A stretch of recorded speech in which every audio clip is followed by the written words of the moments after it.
Namo tassa bhagavato arahato sammasambuddhassa. Namo tassa bhagavato arahato sammasambuddhassa. Namo tassa bhagavato arahato sammasambuddhassa. Buddham dhammang sanghang namasami.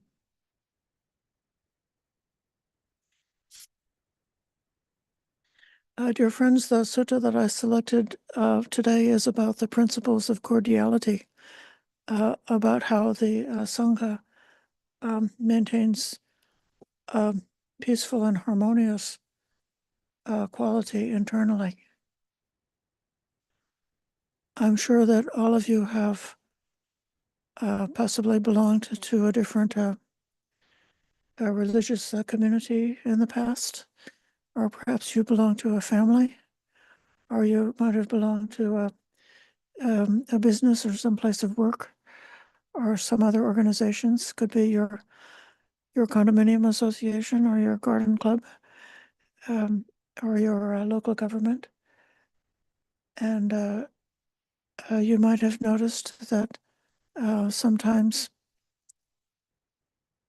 a community can fall into a schism or a dispute internally, such that there are different factions, which are perhaps barely covered up. They manage to be civil to each other, but the mutual dislike or non-appreciation is obvious. How painful it is to have to live and work in such a situation, how detrimental it is to one's personal happiness and welfare. So we know that from the very earliest days,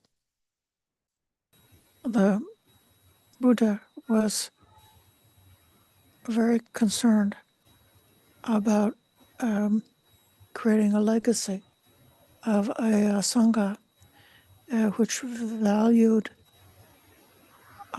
mutual harmonious relationships, and which had the skills in case a disagreement or some conflict or something came along, that had the skills to know how to take care of it.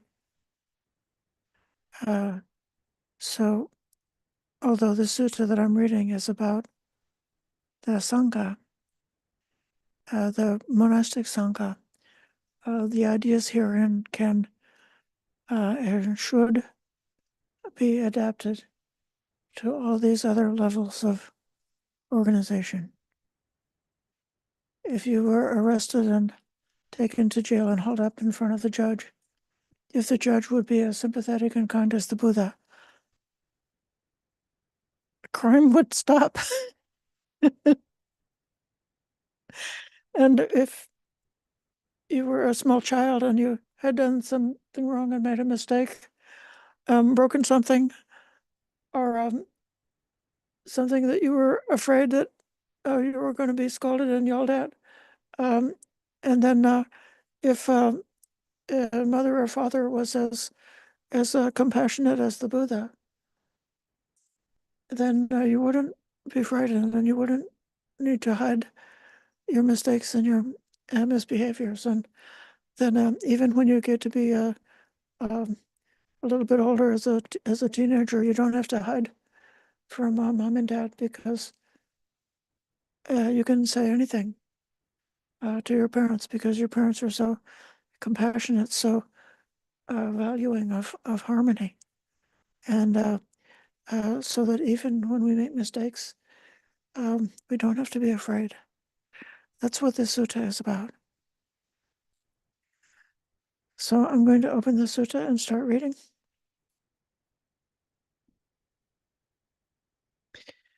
If you want to open your book, it's someone can find it in the table of contents. It's number 104.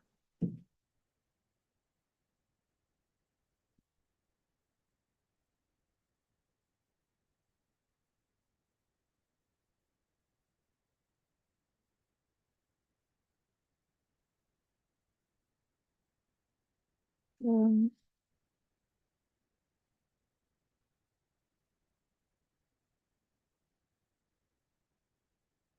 I'm going to not be so fancy.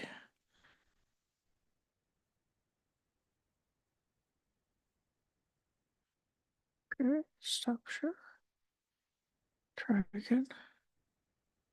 Share.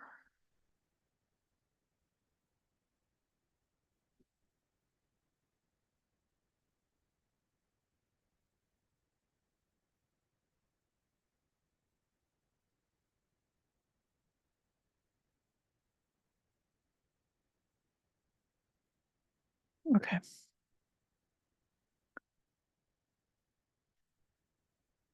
This is at a certain place called Sāmagāma. It's number 104 in the Middle Length Discourses.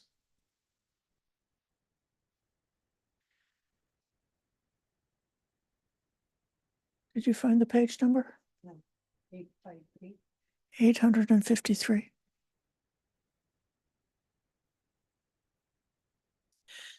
At one time, the Buddha was staying in the land of the Sakyans near the village of Sāma. Now, at that time, the Jain ascetic of the Jnatika clan had recently passed away at Pava. With his passing, the Jain ascetics split, divided into two factions, arguing, quarreling, and disputing, continually wounding each other with barbed words. They said, "You don't understand this teaching and training. I understand this teaching and training." What? You understand this teaching and training? You're practicing wrong. I'm practicing right. I stay on topic. You don't. You said last what you should have said first. You said first what you should have said last.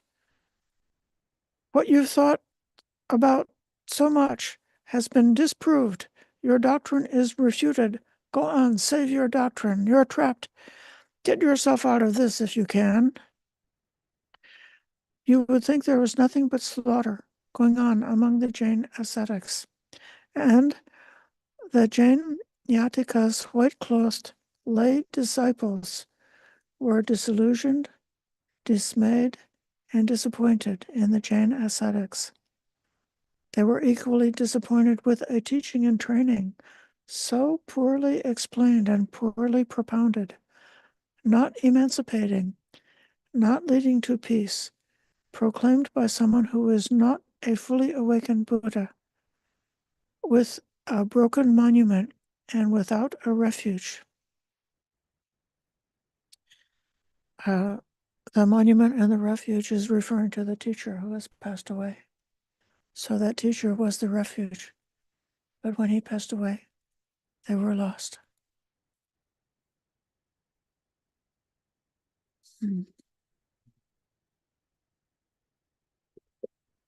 After completing the rainy residence near Pava, the novice Chunda went to see Venerable Ananda at Sama village.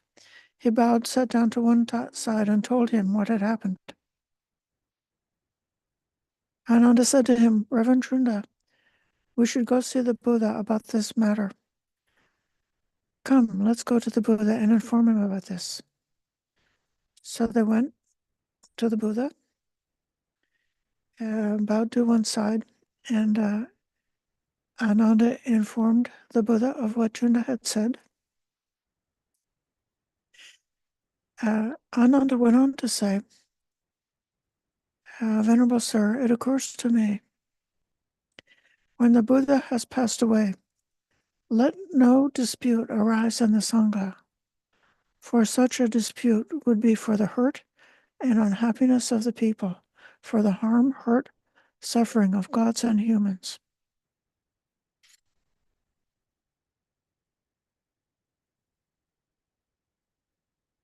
A few sentences back, it was said that the doctrine of the Jivakas had been poorly propounded, so that the teachers and the disciples had not attained to emancipation.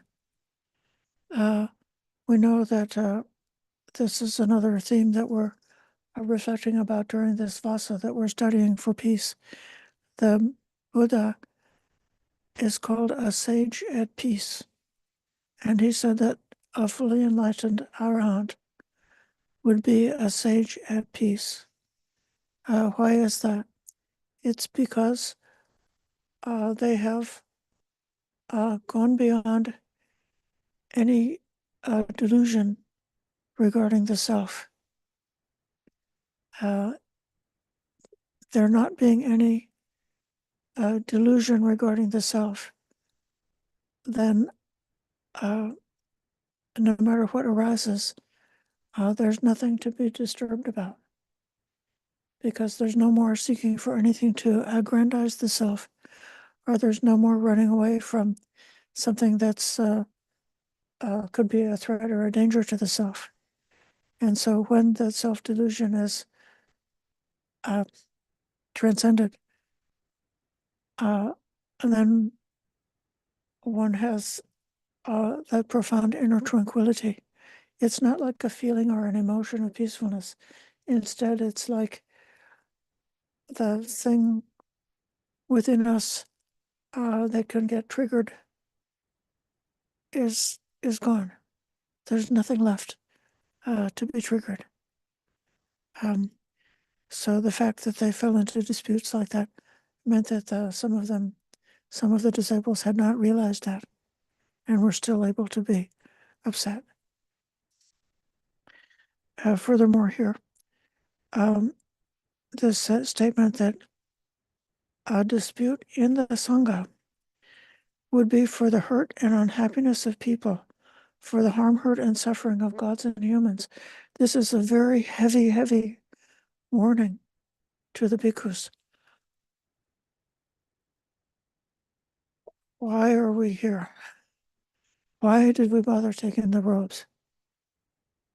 Okay, we were looking for the most straightforward and most safest, most easiest path for our own personal liberation, knowing that it's easier to realize in this format than being a householder with so many other different responsibilities. But also, we came into this form because we're concerned about, out of compassion, wishing for the beings to find out, for other beings to find out how to obtain this liberation, to be able to teach and speak and point out the Dhamma that others can pick up and follow. But when people come to the temple and they see the bhikkhus quarreling among themselves, engaged in a schism, engaged in a war of words, who would listen to that? And so you would lose respect for those bhikkhus. And that would be such an evil, unwholesome act to cause others to lose faith in the Dhamma, that a monastic who had taken up this path, and then instead of doing what they should do, doing the opposite in that way, they really are. It's one of the few things that's pointed out that says that a bhikkhu can send themselves straight to hell for a long time if they're so horrible that they would be behaving in a way that is causing others to lose faith. So that's about that. The Buddha continues with his teaching. What do you think, Ananda? Do you see even two mendicants whose opinion differs regarding the things I have taught from my direct knowledge? That is, the 4 kinds of mindfulness meditation, the 4 right efforts, the 4 bases of psychic powers, the 5 faculties, the 5 powers, the 7 awakening factors, and the Noble Eightfold Path. No, sir, I do not. This list here, this is a very brief summary. of what's called in the Pali, it's called the Bodhipakya Dhammas, or called the Wings to Awakening. And it's a set of teachings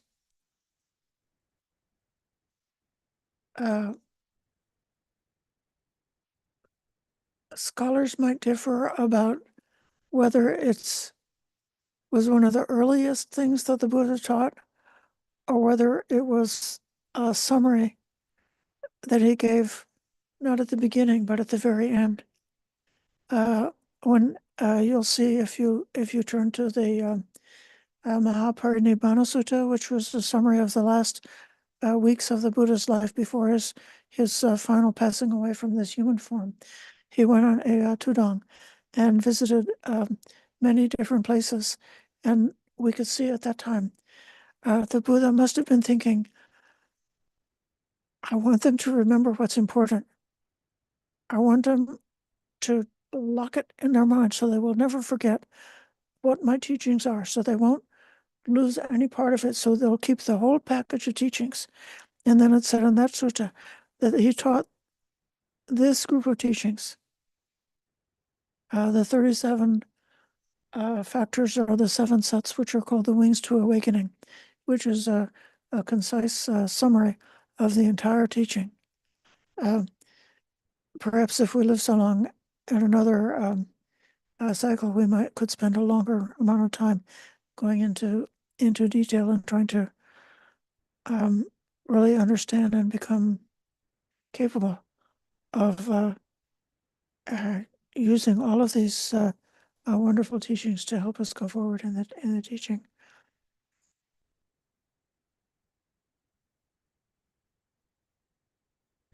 If someone says,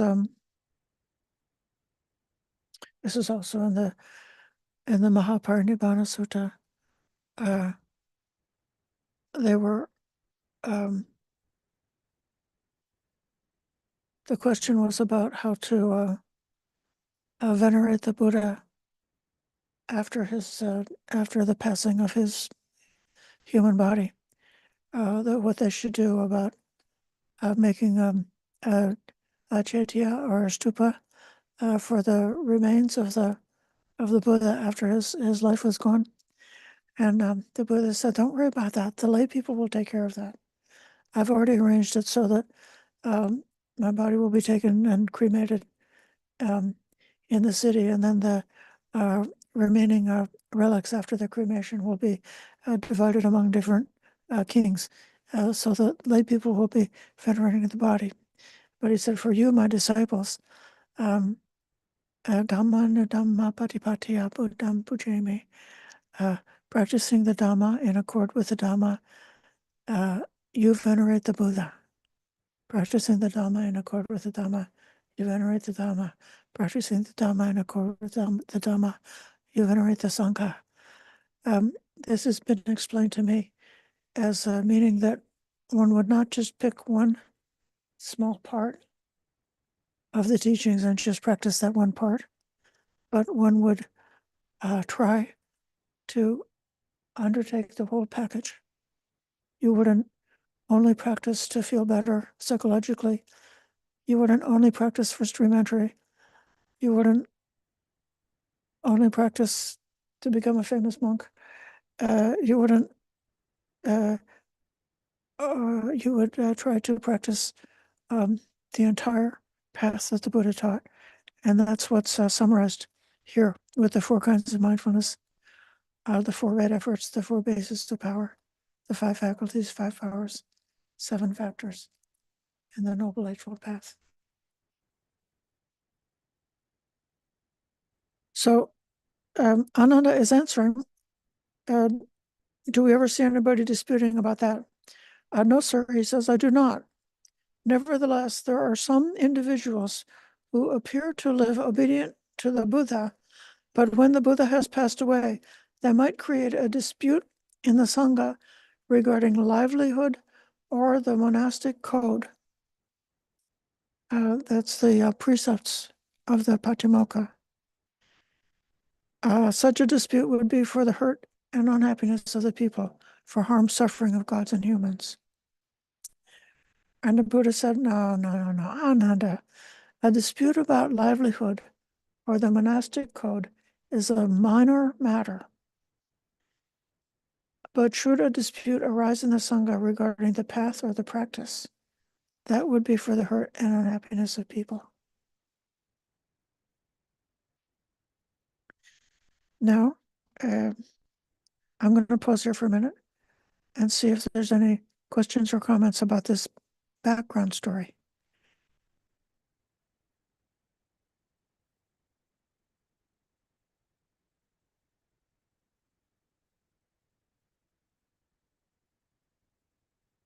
Okay, Richard.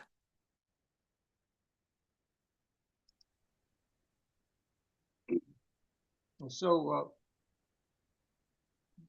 it's interesting in this translation, even though you see it in the Pali, he doesn't mention Niganta Nataputa.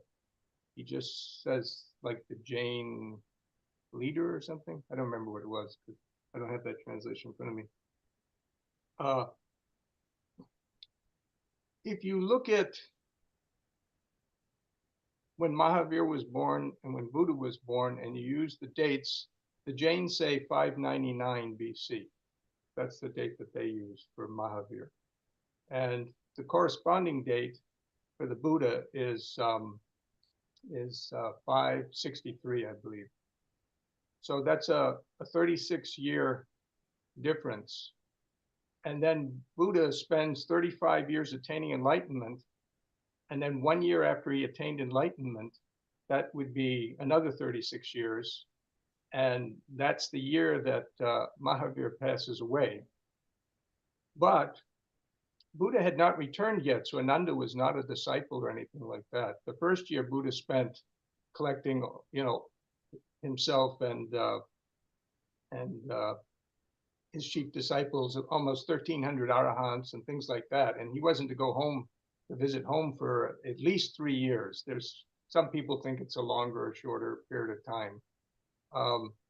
So when Ananda was present, if you look at this timeline, after Mahavir passed away, 12 years went by, and a person arose the night that Mahavir passed away and supposedly became enlightened. And 12 years later, he died, and another person that very night arose and supposedly he became enlightened. But after that second person, that's when they split historically. They split into the sky-clad, which are the totally naked ascetic tradition, and ones that can wear like a white cloth or something like that. Now, this would put Buddha at about 60 years of age. Ananda is there as his attendant. And since he is starting to get on in years, that would put in Ananda's mind, oh, geez, what if you pass away, right? What's going to happen? So that, that's one point. And then Buddha mentions the Bodhipakya Dhammas. Now this word pakya actually comes from paka, as in vipaka, which is the result of karmic activity, right? So this Bodhipakya Dhamma, pa means to go towards. So what you're doing is you're going towards the result of Bodhi, right? You're trying to perfect as Buddha had perfected Bodhi. You're trying to perfect Bodhi. So these things are actually the aids that help you to go in that direction, to perfect your own Bodhi. As an example. And the other interesting thing is that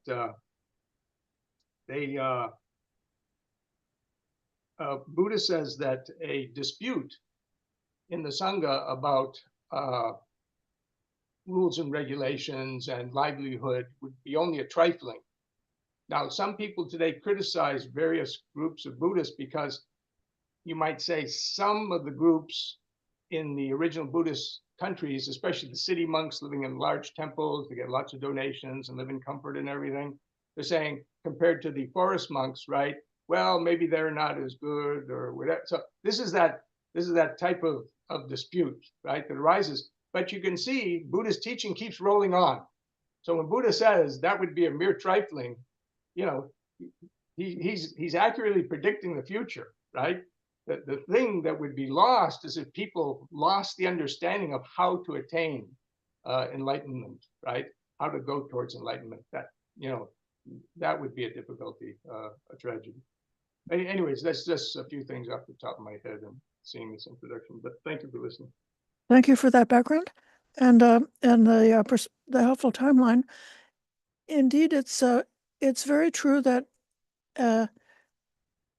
there must have been a period of time in which there was a diversity of thought about the nature, different aspects of the Dhamma and the teaching, like the proto-Mahayana traditions that would have been emphasizing the bodhisattva aspiration, and the different ideas that existed about how to explain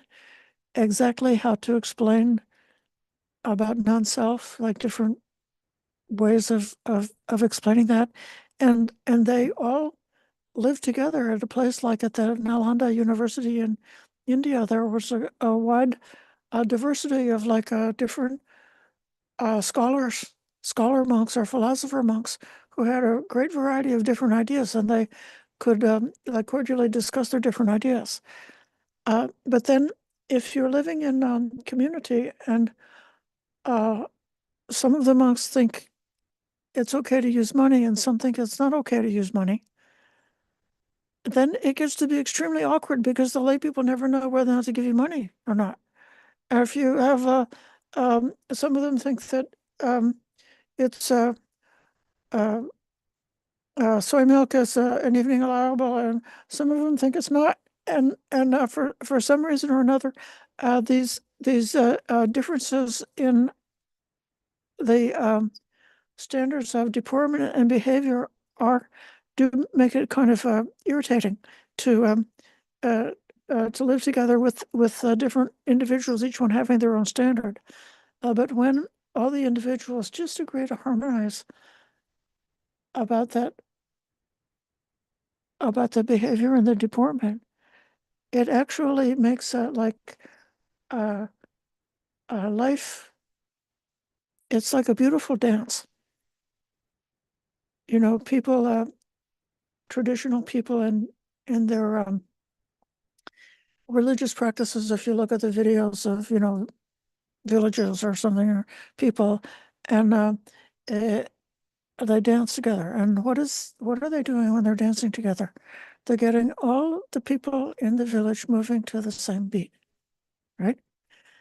And so when you have a community, and when somebody arrives at the community, they immediately go and bow and pay respects. And when it's time to move from one place to another place, and the people naturally, like very organically, they line up and they move in a nice and a smooth way from place A to place B, and they bow the same way, and they kneel the same way, and they put their hands in the same way. And when they recite the suttas, they recite their suttas in a similar kind of tune, so the voices are harmonized. It's very difficult to harmonize when people are not professional singers. You have to have a lot of compassion to set the tune such that everybody is able to keep up, and set the pitch so that everybody can keep up, and it can be made to sound harmonious. And it's because we want to become in tune to each other in a way that is makes it easier to be calm, be peaceful, be bright, be happy. Even when if there were a disagreement, or if somebody does something unskillful, this will come along later.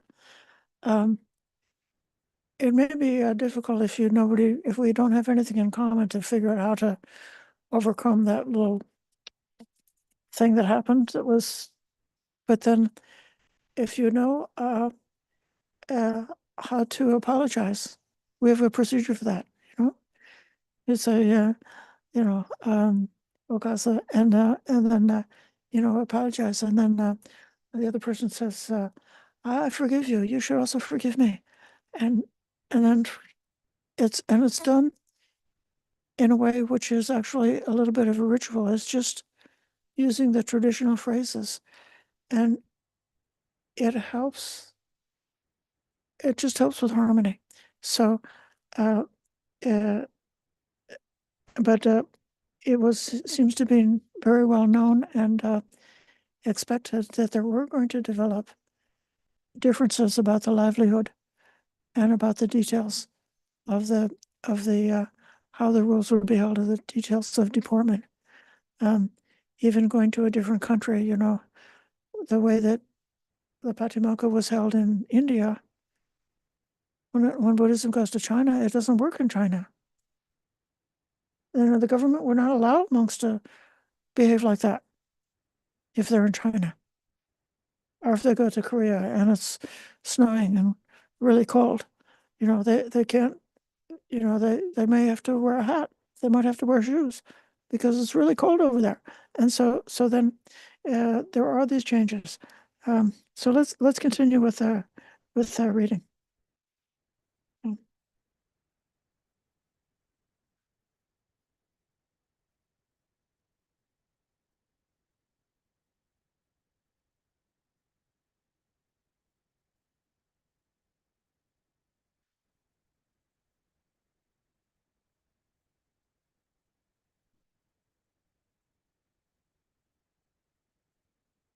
The Buddha said, Ananda, there are these 6 roots of arguments. What 6?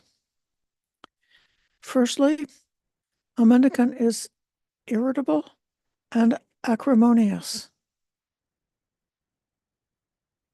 Such a mendicant lacks respect and reverence for the teacher, the teaching, and the Sangha, and they don't fulfill the training.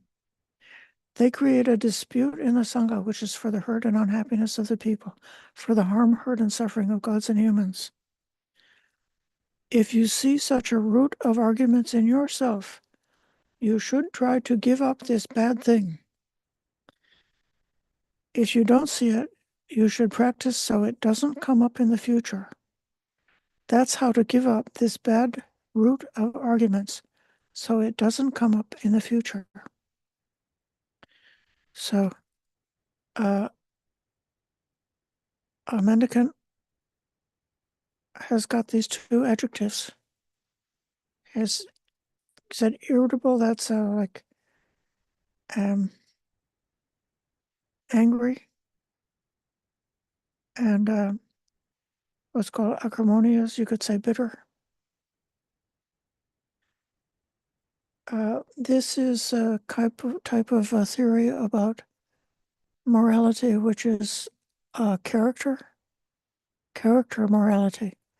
So if you practice a certain kind of morality, you become a certain type of person.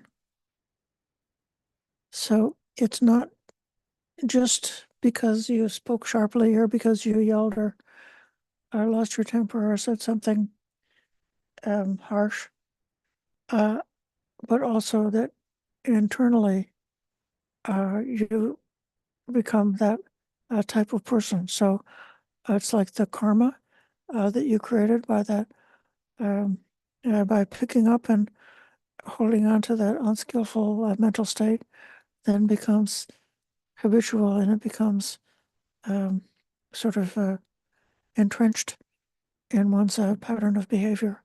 And then you become an irritable person.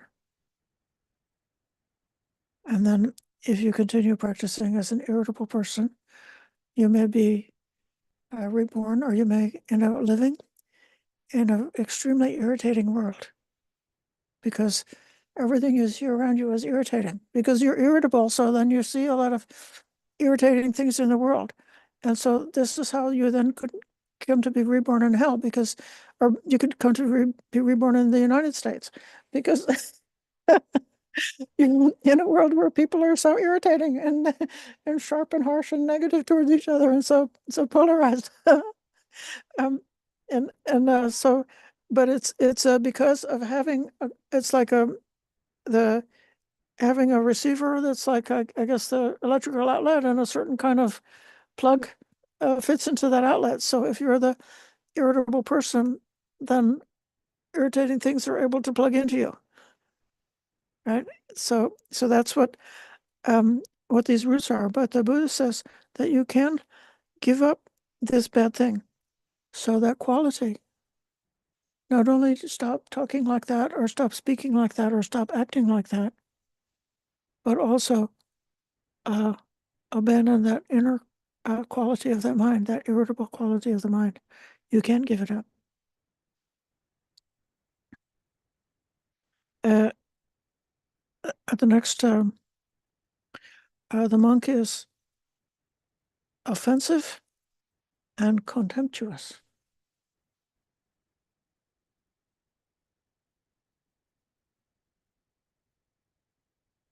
Jealous and stingy, devious and deceitful,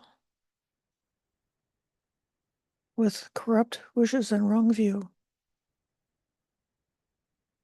They become attached to their own views, holding them tight and refusing to let go.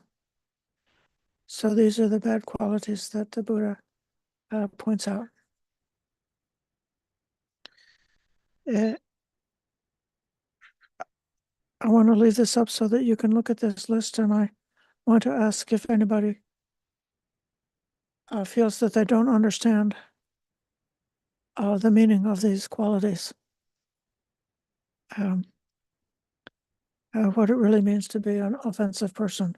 I think that's an aggressive person, or somebody who would try to get a rise out of their colleagues for sport, something like that. If they're contemptuous, they like to look down on others. If they're jealous, they want to have what the other person has instead of being satisfied with what they have. If they're stingy, they want to keep what they have without sharing it. If they're devious and deceitful, then they're not seeking after the truth, not dedicated to the truth.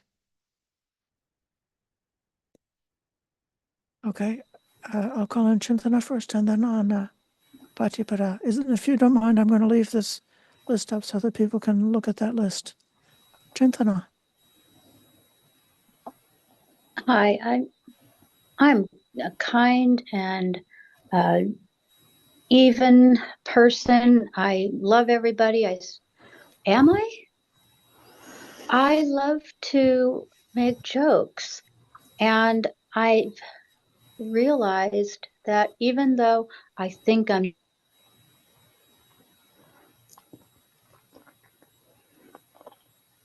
You lost the sound.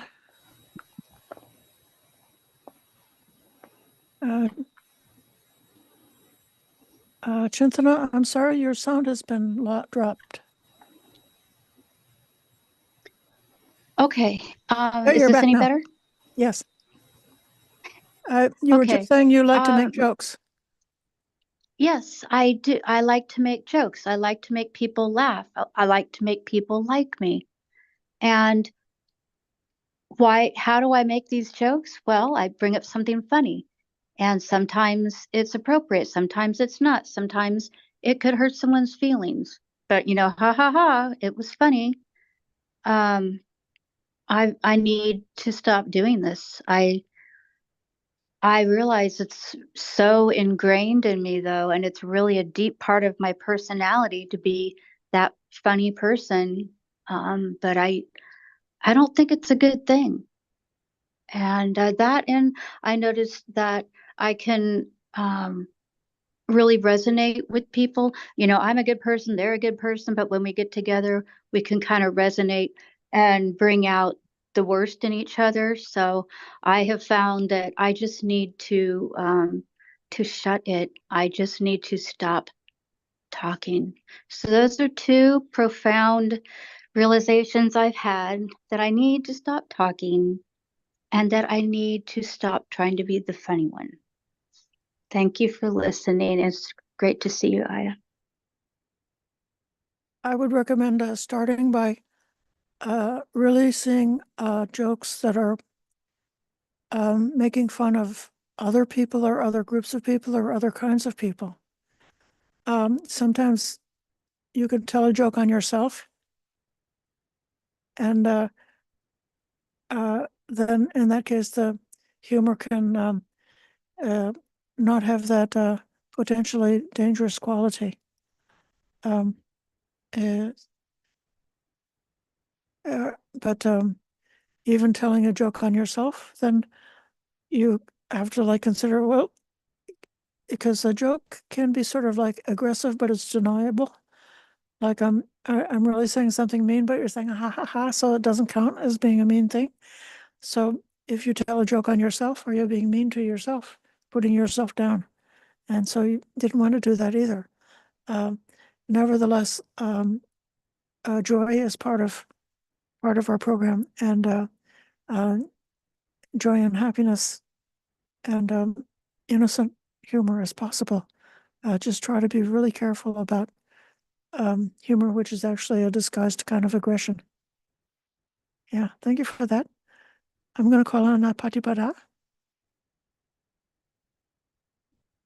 which is, let me listen to Patipada and then I'll call you. Thank you. These words are so very loaded in our vocabulary.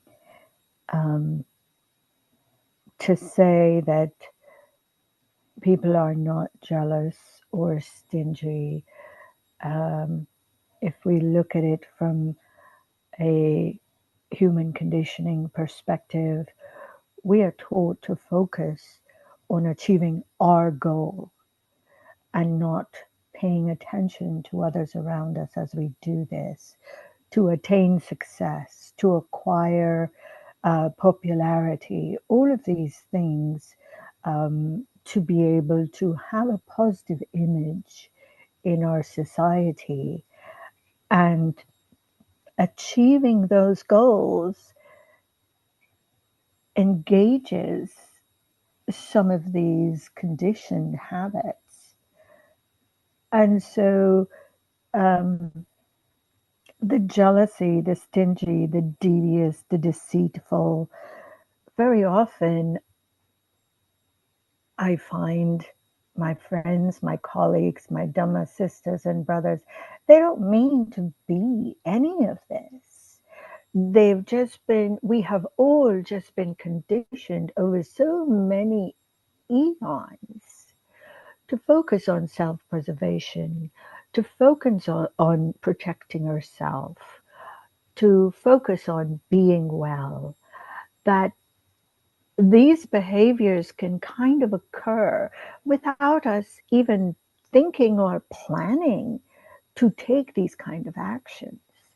So I think whenever I look at these lists, I always say, when examining oneself with this, be compassionate, be kind, because we cannot undo any of these eons of conditioning very quickly.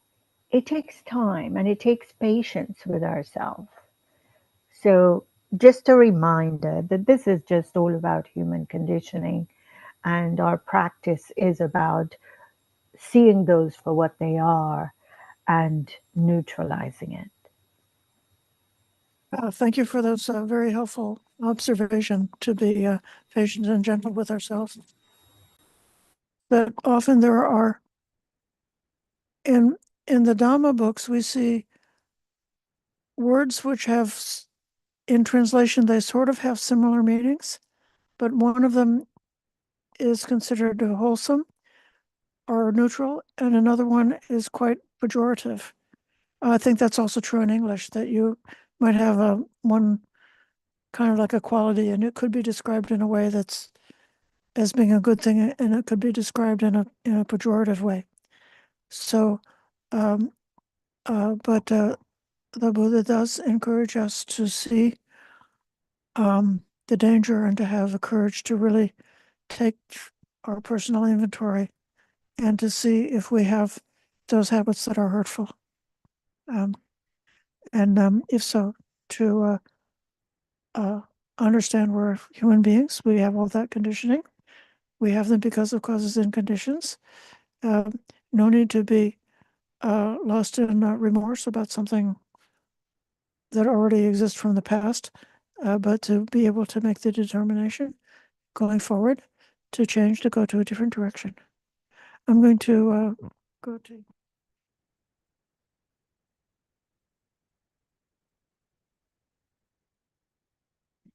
So regarding the speech that the previous audience, because I'm always curious about the precept that say, do not lie, as opposed to the right speech. I think that the right speech is meant to be mindful of what you say, but it doesn't go against the precept. Is that right? Meaning that, sometimes I keep the precept, I'm not lying, but sometimes I say something that is more hurtful to people, things that I'm not supposed to say, and I just say it. I don't violate the precept, but I don't have the right speech, and that's not the right way either. Is that correct? I mean, what's the difference between precept and the right speech? There are several different teachings. Speech, really skillful speech, is quite a challenging thing to learn and develop. So there are several different sutras that give like a longer teaching of the things that you should reflect about to make sure that your speech is as good as it can be. In the basic description of, like, musawada is often translated as lying. It has a bit of a broader meaning than that. It's more like a crooked speech, and it includes speech which is like a deceptive or a deceptive speech, as well as a flat lie, is part of musawada.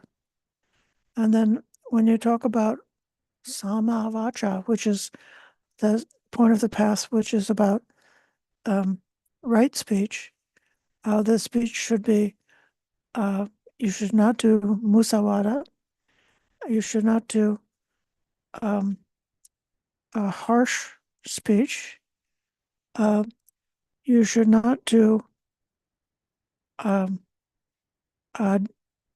hurtful speech, which is defined in terms of like backbiting or causing division between people who are harmonious, and you should not do useless speech. It's got the wonderful Pali word sambapalapa, which means blah blah blah blah. It's so that's all part of right speech, but just the musawada, the deceptive speech, is the one that's given in the precept. Yeah. I'm now calling Ananaya. Well, in addition to what I was going to say, now I have another one to add. I was this is in response to Chintana's recognition about telling jokes and being the funny one or whatever. I could have been the poster child for that, because I had I was very invested in being clever and satirical, and I was really good at it. And so, however, as I grew up, literally, as I matured, it became obvious that it was not usually not at the expense of another person, but there is it was an element of it that could be unkind.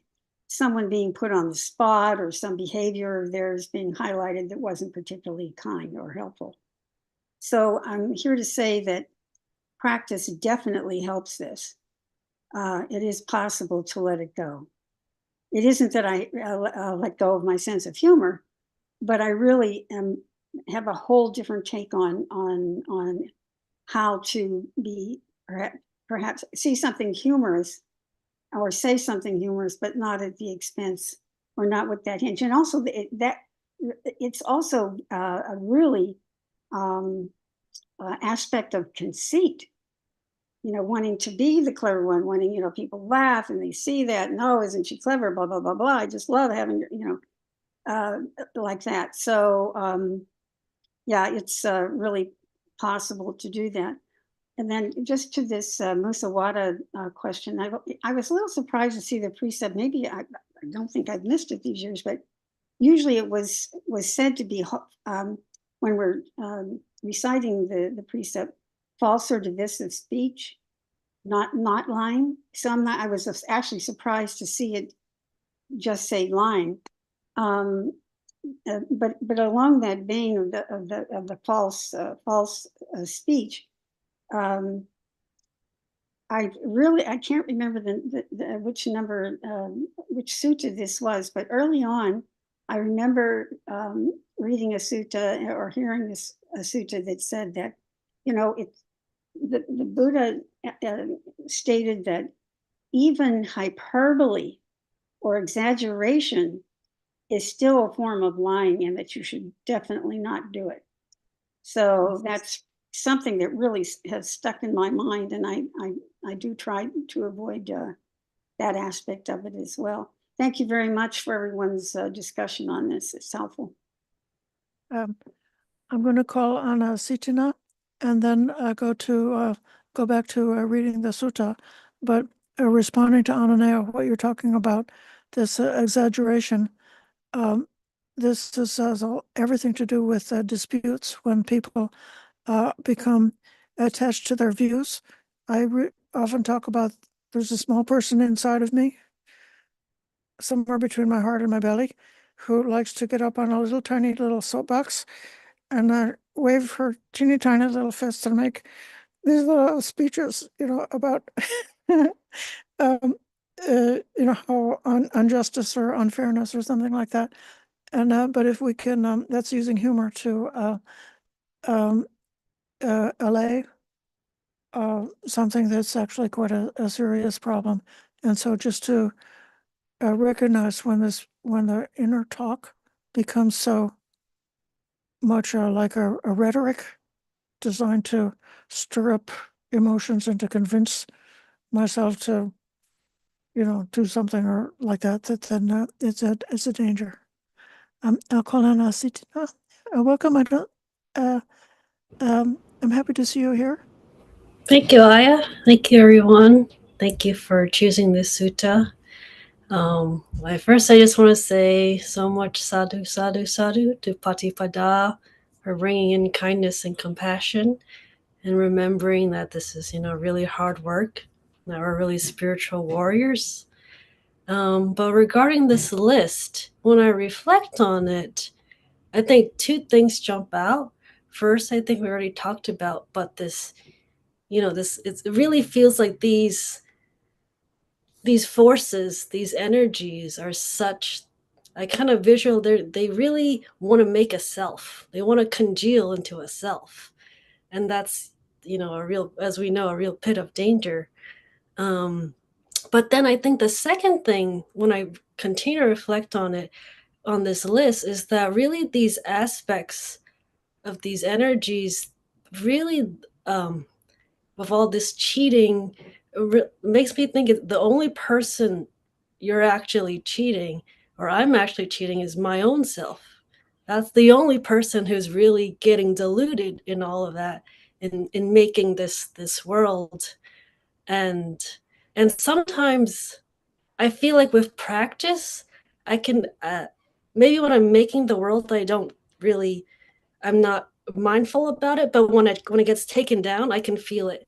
To me, it's like, how circus tents, there's these big fabrics, right? And you put it up, but then when you take it down, it's like that, like it just comes down. So that's how it feels like for me when I practice the letting go. When I feel that letting go, when the akusala goes away, it kind of reveals, like it goes back to a blank slate again. But so yes, those are my points, and thank you, everybody. Thank you very much. I'm going to continue reading now. So one should try to give up this bad thing, practice so that it doesn't come up in the future. That's how to give up the root of bad arguments. Now they're talking about disciplinary issues. These are issues that can come up with a Sangha, or in a family, or in a court of law, or in any kind of group. There are 4 kinds. What 4?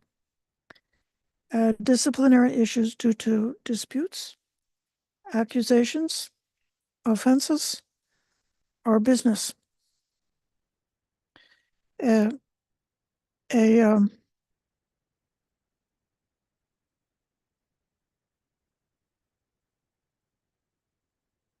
I've got a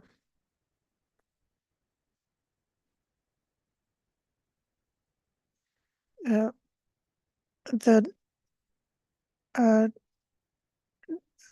disputes are disagreements within the community about can be a formal matter or something that's informal. An accusation is something that is happening when a person or more than one person believes that somebody has done something unskillful or violated a precept.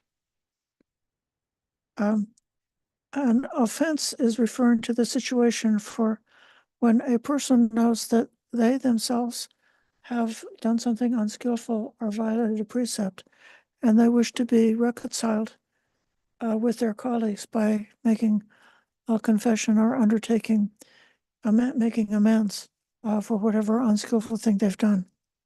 That's the meaning of that. And then the business is relating to the Sāmagāmas, the transactions, the formal decisions of the community as a group. So, like, for example, if you wanted to give the full ordination to somebody, that's a Sāmagāma. And so there are very particular criteria that have to be satisfied when a community is making an agreement. For example, all of those who are present participate in the Sāmagāma. They all have to have cleared any objections that they have to it. If they have an objection, they should voice their objection. And the objection should be taken care of before the action can proceed. So then we try to make sure that there's a consensus even before bringing up the formal transaction. And one should not, just without really bothering to think about it, just say, okay, I'll go along with it, and then agree to something without having really considered it with sincerity. Because if the Sangha decided to do something wrong, everybody is implicated. Even if you were the most junior person in the whole group and you went along with the majority, without thinking about it, you would be implicated in making a wrong decision. So that's why each one should think and actually have personal responsibility for that decision. And then afterwards, having agreed to a decision, you shouldn't subsequently criticize that decision. It would be a fault. It's another fault. You could be accused if you criticize something that you previously agreed to. So if we're making a decision and we're not like sure if it's going to last 100 years, and we say, well, we're going to try following this procedure, it's safe enough to try and good enough for now. And we're going to try this procedure for 3 months, and then we're going to evaluate to see if we still like it. See, at that point, we've got clarity. Or if we said, we're making this decision and this should be fit to stand and fit to last, like an ordination or establishing a sima, something like that, then those decisions, you don't subsequently say, oh, we changed our mind. So that's the meaning of those kinds. And then they mentioned these 7 methods for settlement of a disciplinary issue that might arise. A resolution face-to-face, is to be applied. A face-to-face through recollection because of past insanity, according to what has been admitted, the majority decision for the penalty covering over as with grass. Okay, I'll explain each one. You've got to try this out in your family, or the next time you get arrested, see if the judge would be willing to follow this method for settling the dispute. Face-to-face.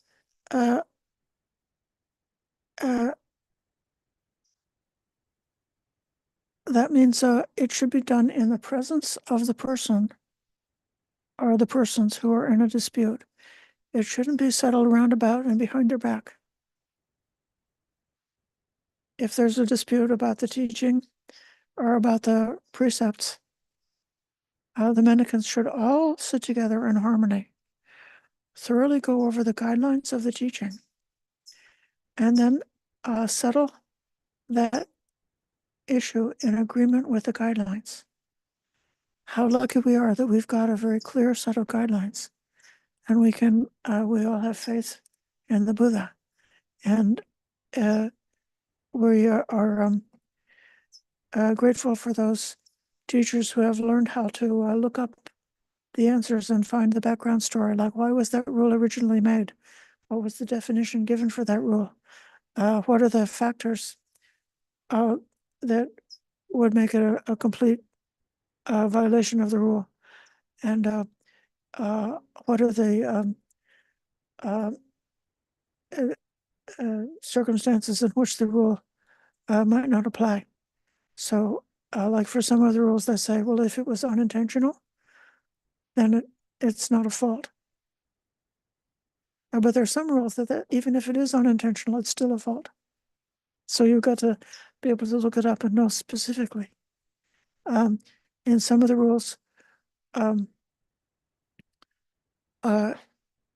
have to know, like for killing, there has to be another living being, and you have to know it's a living being.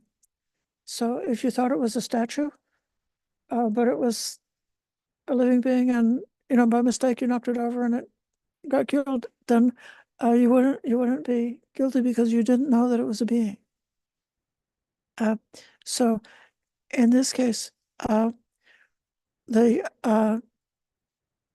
guidelines and the precepts, you can see how much compassion and common sense that the Buddha had in developing these precepts to respond to actual things that arose between people. And how lucky we are if we're among a group of people who's got this common set of values that we share together. So like if you're working with a company, and let's say that company is a butcher shop, and it's part of their values is that they kill animals. Well, you couldn't really have call a meeting with your group and say, well, what about this killing? We should give up killing, but the bylaws of that butcher shop endorses killing. They support killing. So within the framework of that set of values, you're kind of at a loss. So you hope to then live among communities that have values that are matching to your aspirations, and especially if you make your own, when you have the choice, then follow the values of what's taught by the Buddha, and let that be the umbrella. So we're all protected because we're all under the same umbrella, and we just need to become a little bit better in understanding what the different elements are that are part of this teaching. And then as soon as a skillful teacher is able to point out and say, well, look here, the Buddha said this. And I was, oh, yes, now I remember, this is what the Buddha said. Okay, so we can go along with that. So that's what's meant by face-to-face. If there's a question or comment as we go along, put your hand up. Otherwise, I'm going to keep on going. The next one is called a majority decision. And that means that within one community or one monastery, one temple, one sangha, they're not able to settle an issue within that monastery, then they should go to another monastery with more mendicants and all sit together in harmony, thoroughly go over the guidelines of the teaching, and in that way settle the agreement in accord with the guidelines. That's what's called a majority decision. So in Buddhism, it's not like a top-down hierarchy with the Pope at the top and all the different dioceses and the bishops, and everybody is answering to the authority and having certain criteria, and they pass along the same criteria to the subordinates, and try to keep the whole country operating on a even keel because of like an authority that's flowing down a structure like that. Instead, each sangha, which means four pure bhikkhus or bhikkhunis who are gathered together, dwelling together in one place, or more than four, who have agreed to practice together, then they can learn what the Buddha's teachings, the Dhamma and Vinaya, and come to their own conclusions. So there can be some variations from one community to another by how they understand it or what they find the most important. You could have one community that's emphasized meditation, another community that emphasized scholarship, another community that emphasized service. And it's not a fault that the communities are different, but they're all operating under the same umbrella, but they're all following their individual conscience about how to understand and hold those practices. They only resort to the higher authority if they're at an impasse and unable to find clarity, and then they go in the spirit of asking for help, not in the spirit of like a top-down authority being imposed.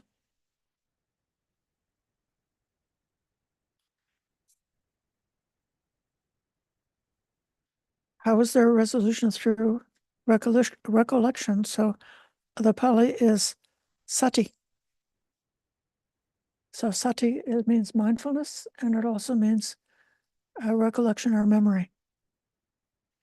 When a mendicant accuses another mendicant of a serious offense, one entailing expulsion or close to it, and they say, "Venerable, do you recall committing this kind of serious offense?" And they say, "No, Reverence, I don't recall committing such an offense." Then we have to say, okay, that monk is mindful to his recollection or to her recollection.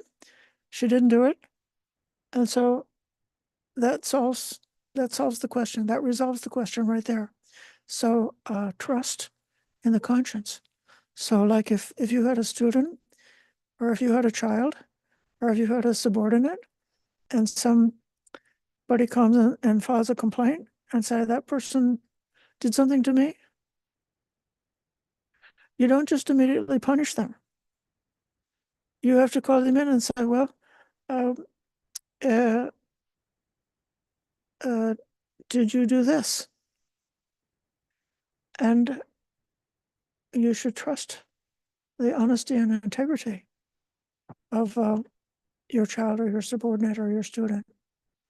And if they say, no, I didn't do it, then you don't punish them. If they say they didn't do it, it's based on trust. So opposite to the standard way of justice.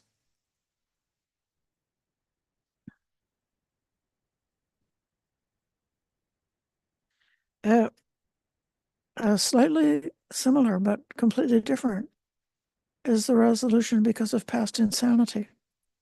Here somebody's accused.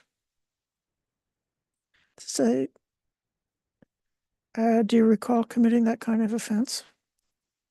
A serious offense? And they said, no, Reverend, I don't recall committing such an offense.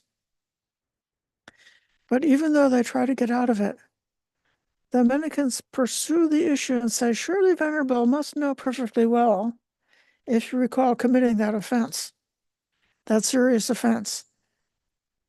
And then finally they say, Reverend, I had gone mad. I was out of my mind.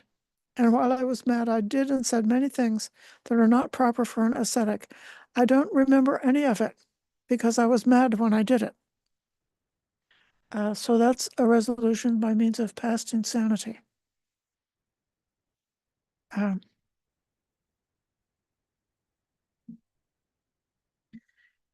If you look at our criminal justice system and the way people are blamed for their illegal behavior,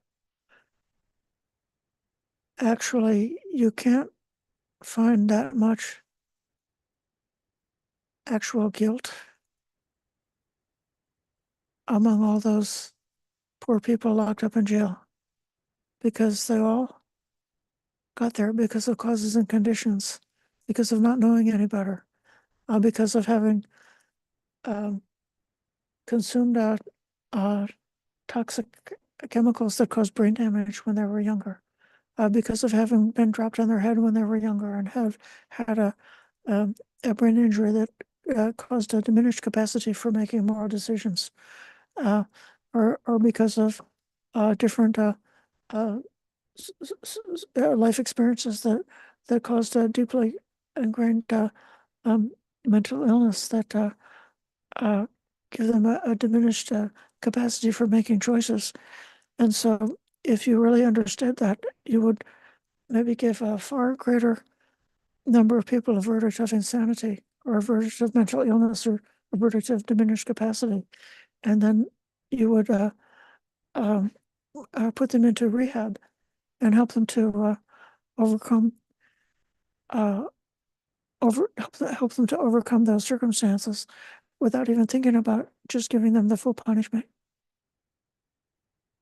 Or even if they were so out of control because of insanity that they would be a danger to themselves or others, then you would be seeking to put them in an environment that's for their protection, so that they would be protected from the opportunities to do harm to themselves and others. But it would not be just lock them up and forget about it, or just punish them, because there's not really that much when the people actually, just for no reason, have done bad things and have become bad in a way that somehow punishment is going to help them. In most of the cases in the Buddhist Sangha, they don't get locked up, they don't get physically punished, they don't get deprived of food. Typically the punishment is simply to acknowledge a wrongdoing. That's it. That's the entire punishment. Or else one is if you got something by a wrong means that you shouldn't have, then you have to give back the thing that you got that you're not supposed to have. On the very rare occasion of somebody who's committed an offense and then concealed the offense, they can have a punishment that amounts to being put in a corner. And if they're really incorrigible, they can become expelled from the Sangha. But it's not sending them to hell. It's just, instead of being a bhikkhu, you can become a lay attendant of the monastery, or you can become a samaneri, or you can become a white robe bonagarika and continue practicing. But we just know that you're incorrigible and you're not able to control your sexuality. That's a good one. That's a very common one. And so, well, if you can't control your sexuality, then leave, don't be a bhikkhu, and get married or practice sex without harming anybody. And you can still practice meditation and practice the Dhamma and seek for liberation, but you can't be a bhikkhu or a bhikkhuni if you're not able to control your sex. So that's an example, but there I was just speaking about what's the meaning of this resolution by past insanity. So instead of focusing on punishment, you're focusing on rehabilitation, if that's what is found to be the case. Then how is acting according to what has been admitted. This is when a mendicant, whether or not they have been accused of something, they recall an offense. And having recalled an offense, they clarify it and reveal it. They approach the more senior mendicant. They put the robe over one shoulder, bow at the mendicant's feet, raise their palms, and say, Venerable, I have fallen into such and such an offense, I confess it. And then the counterpart would say, do you see? Say, yes, I see. And then it would say, then you should restrain yourself in the future. And then say, I shall restrain myself.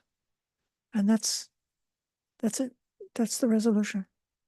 So don't keep your faults a secret when you know about them, but have a trusted companion, a trusted friend to whom you can confide. It's ever so much easier to get out of a bad habit or to not repeat. If you do something unskillful once and you just bury it and sweep it under the rug, then it's quite easy to do this because you did it once and you got away with it. And so it's very easy then to do the same wrong thing again a second time. And then by the time you do it 3 times, you've already got a really dangerous bad habit. But if you have a good friend and you can speak to your friend when you've done something unskillful, then it's so beneficial and helpful to not allow those negative habits to take root. Especially if you had a subordinate or a student or a child, and the child confides in you that they've done something unskillful, this is how they should be treated. You don't spank them. Because if you spank them, then later on something's going to come along that's really serious. And they will definitely not tell you about it. They'll run away from home before they would tell you because they received a punishment.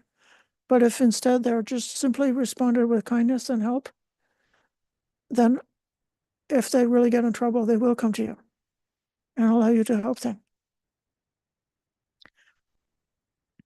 Then you have a comment about that? Okay.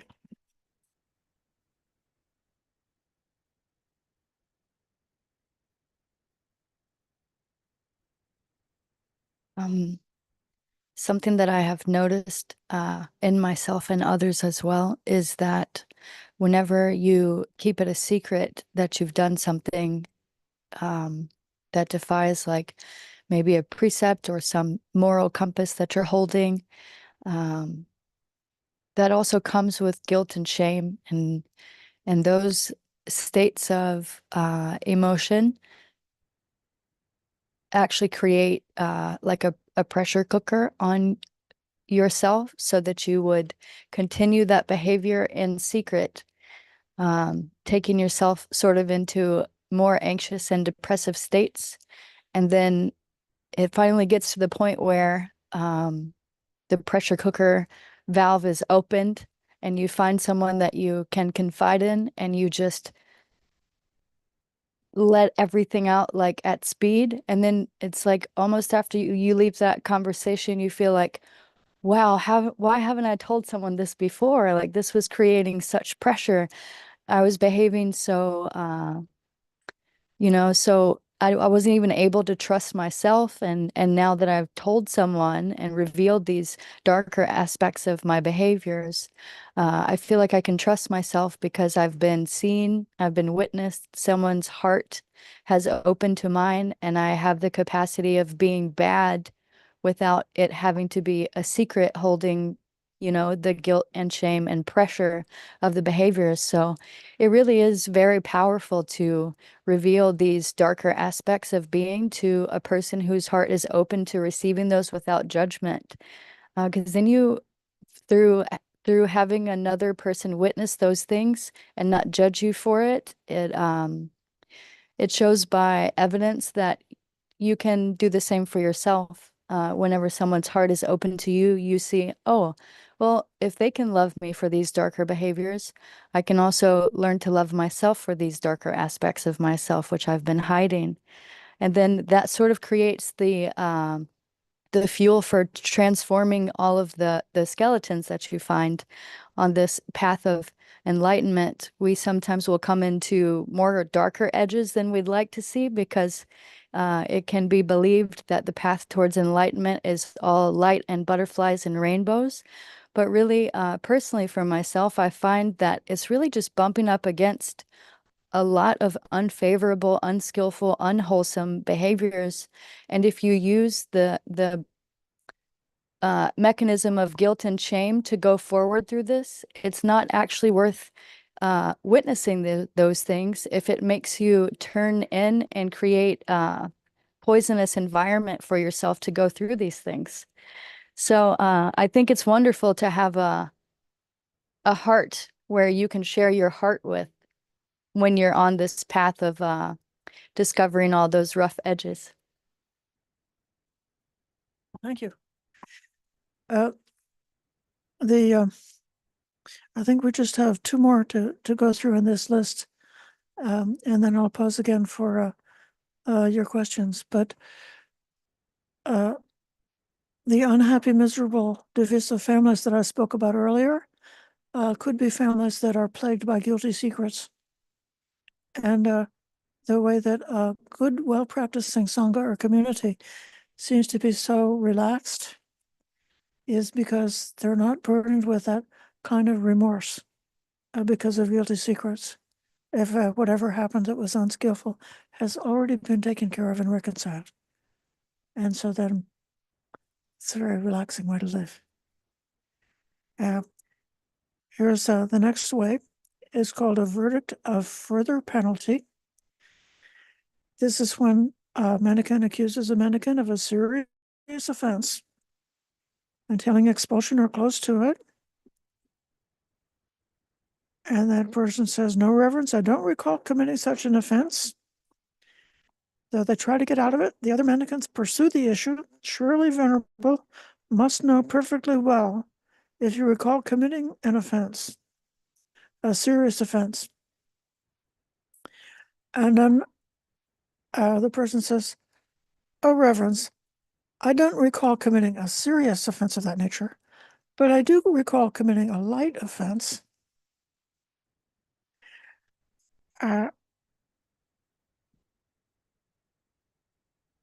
And they try to get out of it.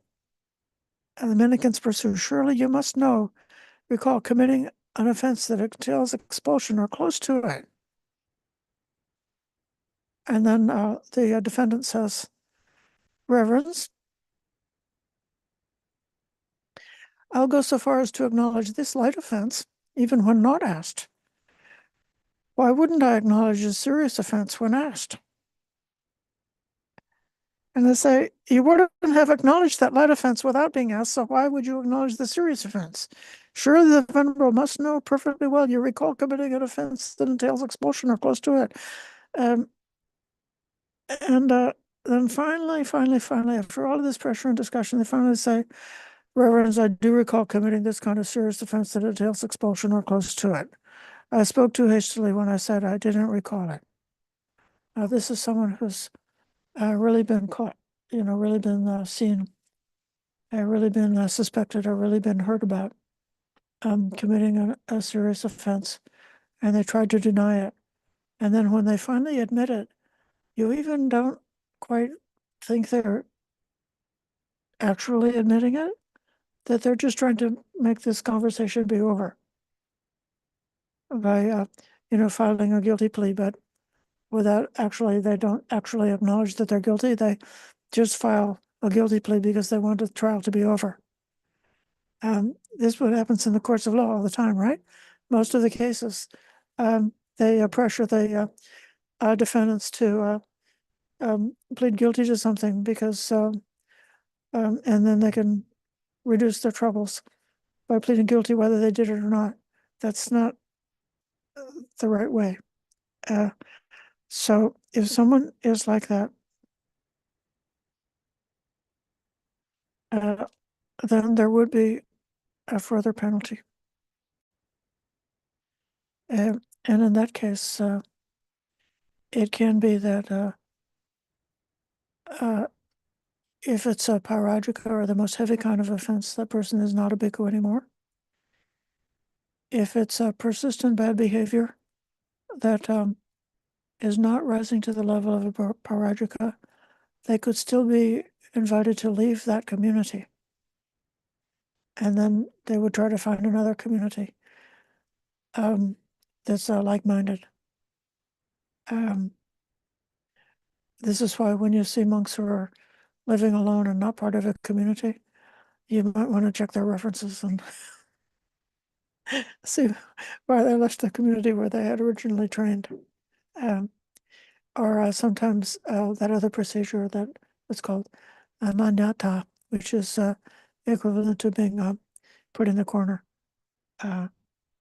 which is something that is a very powerful psychological medicine. It's not done in cruelty, but it's done to, it does create a kind of a crisis, a kind of a psychological crisis that forces the person to reckon the consequence of their choices.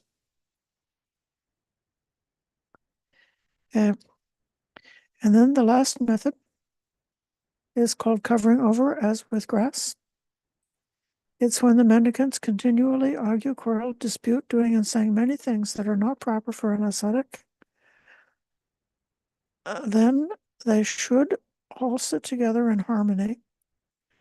A competent mendicant of one party, having got up from their seat, arranged their robe over one shoulder, raised their joined palms, should inform the Sangha, "Sir, let the Sangha listen to me. We have been continually arguing, quarreling, disputing, doing and saying many things that are not proper for an ascetic. If it seems appropriate for the Sangha, then, for the benefit of these venerables and myself, I disclose in the middle of the Sangha, by means of covering over, as with grass, any offense committed by these venerables and myself, excepting those that are gravely blameworthy and those connected with lay people." So the most serious offenses and those connected with lay people do have to be dealt with. But other kinds of offenses and disagreements, like what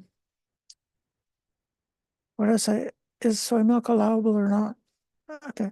And so here's a community, and they got into a tremendous dispute, and they're all angry and at odds with each other, pulling out knives and daggers and calling in experts and disputing and condemning and chastising one another because of a difference of opinion about a question like that. Then in that case, they would give up that quarreling and that disputing and realize that they will not see eye to eye on that particular issue, but they agree to cover it with grass and to give up that dispute.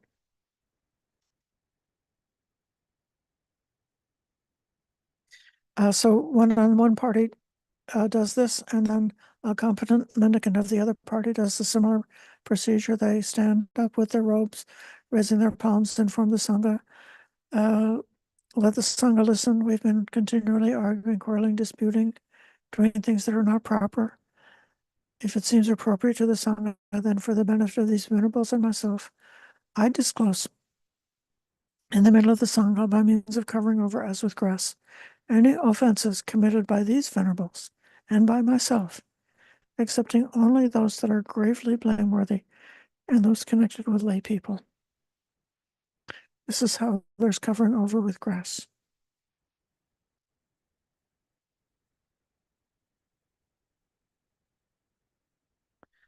I'm going to read the 6 warm-hearted qualities. No, I think what I'm going to do is I'm going to wait, and on another occasion, we're going to give a whole other talk about these beautiful warm-hearted qualities and about how these qualities would cause a group of monks or a family or any group of people to be living together as the model of happiness and harmony. So I'm going to stop a reading here because the time has gone on, and see whether there are any comments or questions about the means of settling disputes. I recommend doing this with questions that are not very serious, and then you can practice.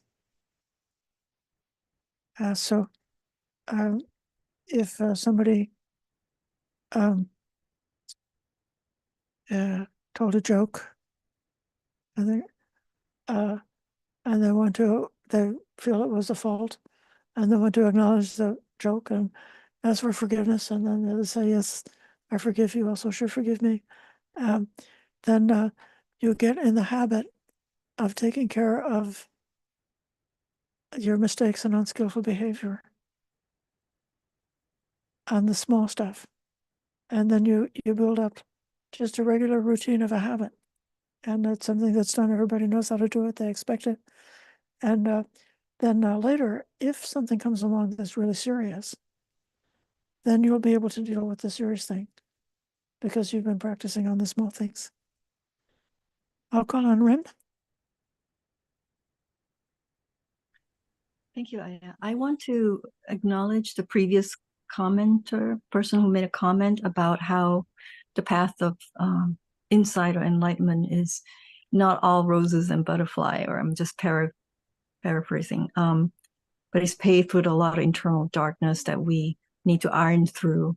And I really concur with that. I had a situation with someone accusing me along with other people of being unfair to her. And even though there's empathy, which was good, which is progress for me, defensiveness didn't come in full force, but there is defensiveness even though there's empathy. And I realized that defensiveness was coming from me feeling injured with my own bruise spot. It's not anything else but that. So yeah, it is a learning process. So I want to really acknowledge that comment earlier. Thank you. Yes, indeed. If we were perfect, then we wouldn't have this particular set of learning opportunities. And we wouldn't understand so easily how important it is to be compassionate. I guess maybe a perfect person might not exactly know the significance and the importance of compassion in dealing with one another. Thank you. I'll call on Patipada.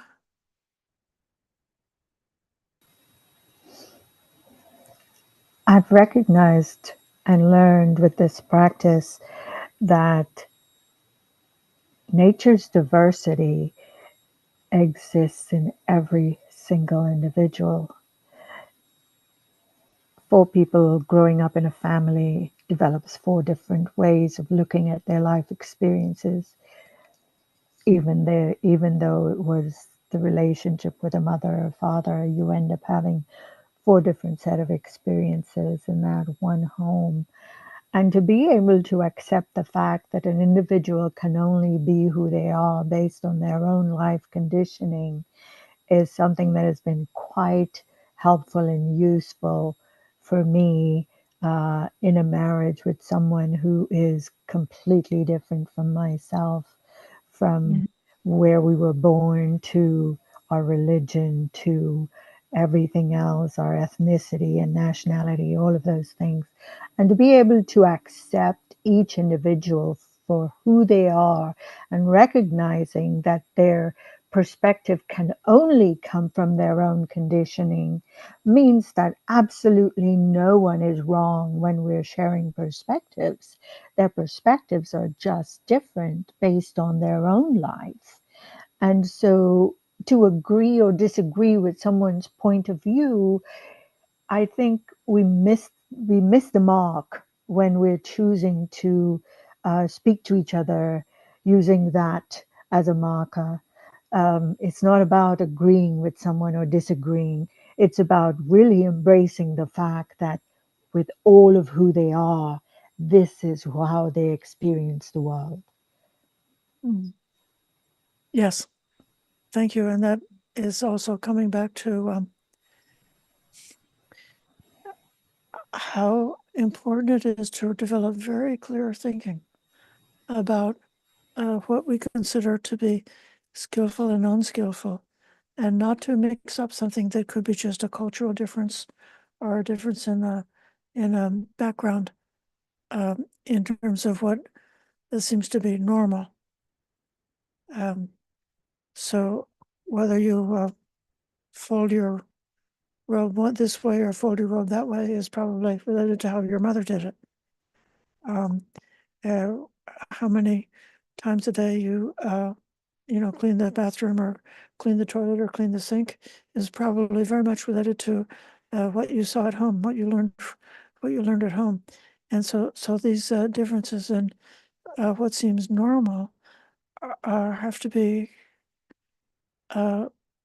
separated from a more serious idea of virtue in terms of what is conducive to happiness for oneself and for others and for both, or what is detrimental to the happiness of oneself and other or both.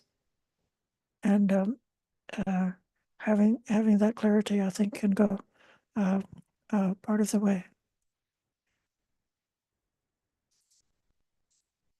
I'll call in Sitina. Thank you, everybody. Just some reflection on this part. 2 points on the, these 7 ways of addressing an issue. Firstly, what occurs to me is that these responses are really out of ahimsa, out of harmlessness. There's this feeling that there's already 2 arrows and not adding the 3rd arrow. And so one level. And then the second level, there's a real balance to these responses. As we go through all 7, as you go through each layer, if there's more lying, if there's more deception, you keep meeting it and you keep waiting for that acknowledgement to be met. But you only go as far as you need to make that adjustment. And I really appreciate the beauty of this Dhamma in action. So thank you. Good. Thank you very much. That's a very good observation. I know that we've gone over the time. I really appreciate everybody's patient listening and participation. And I hope we can now join to give respect to the Buddha, Dhamma, and Sangha.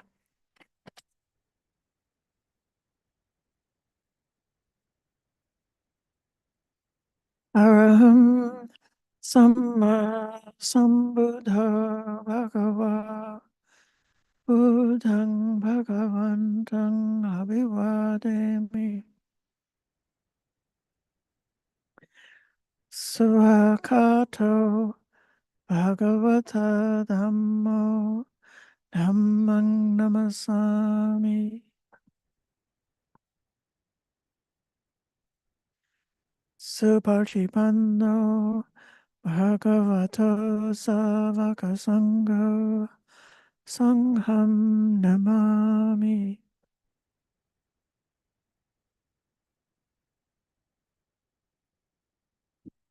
Okay, thank you everyone for your patient listening this afternoon.